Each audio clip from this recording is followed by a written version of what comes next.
It's the 1930s in the sleepy little town of Macomb, Alabama, where summers are long, gossip travels faster than the wind, and everyone knows everyone's business. In this town lives Scout Finch, a fiery little girl with scraped knees, overalls, and a stubborn streak.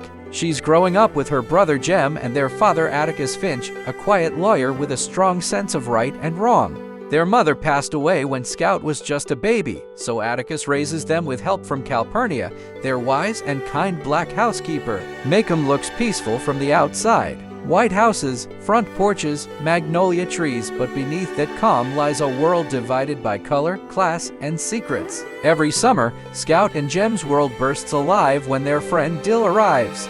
Together, the three dreamers invent games, tell ghost stories, and fixate on one mystery: the haunted Radley house down the street. Inside, they're told, lives Boo Radley, a man who never steps outside, who eats raw squirrels and peeks in windows at night. At least, that's what the stories say. But for Scout, Boo isn't just a monster in the dark.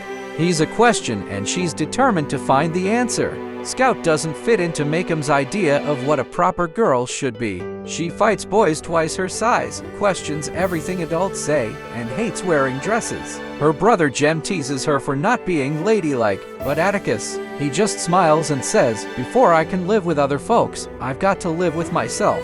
That's how Atticus raises them, to think for themselves even when the world disagrees. Then one day, the children hear something that changes everything. Their father is defending a black man. His name is Tom Robinson, and he's accused of raping a white woman, Mayella Ewell. In Macomb, that accusation is enough. Truth doesn't matter. Justice doesn't matter. Color decides guilt. And suddenly, Scout and Jem's peaceful little world becomes dangerous. Their classmates taunt them, neighbors whisper behind their backs, and angry men gather outside their door at night. But Atticus stands tall, calm, firm, unshaken.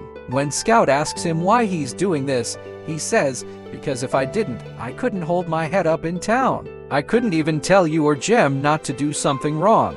The trial of Tom Robinson becomes the heart of the story. The moment Macomb must look in the mirror, Atticus defends Tom with truth and logic.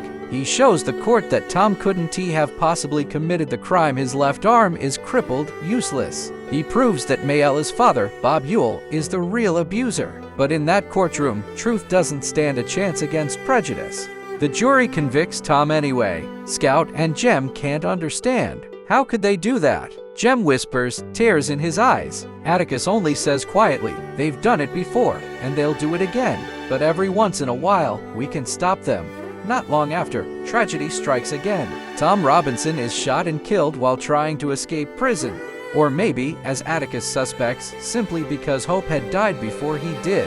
Macomb returns to normal, pretending not to notice the cracks beneath its polite smiles. But the danger isn't over. Bob Ewell, humiliated at the trial, swears revenge. On a dark October night, after a Halloween pageant, Scout and Jem walk home. Scout, still wearing her giant ham costume, can barely see. The street is empty, quiet, until it isn't. Footsteps, breathing, a sudden attack. Jem screams. Scout's costume is crushed around her. Then, silence. When she finally gets free, Jem is unconscious, his arm broken, and standing beside them in the pale light is a stranger, carrying Jem home. At the Finch house, the sheriff arrives with news: Bob Ewell is dead. He fell on his own knife, they say. But Scout looks closer, at the quiet man in the corner, and she understands. It's Boo Radley, the man they feared all these years, the ghost they dared to summon. He's the one who saved them. And suddenly, every wild story, every childish game fades away. Boo isn't a monster. He's human, kind, shy, gentle. Scout walks him home that night. But instead of escorting him like a child, she lets him escort her like a gentleman. From Boo's porch, she sees Macomb through his eyes. The same streets, the same houses, the same people, but now full of compassion instead of fear. Back at home, Atticus sits by Jem's bed, reading softly until Scout falls asleep. And as she drifts off, she remembers his words: "You never really understand a person until you climb into his skin and walk around in it." That night, Scout finally does.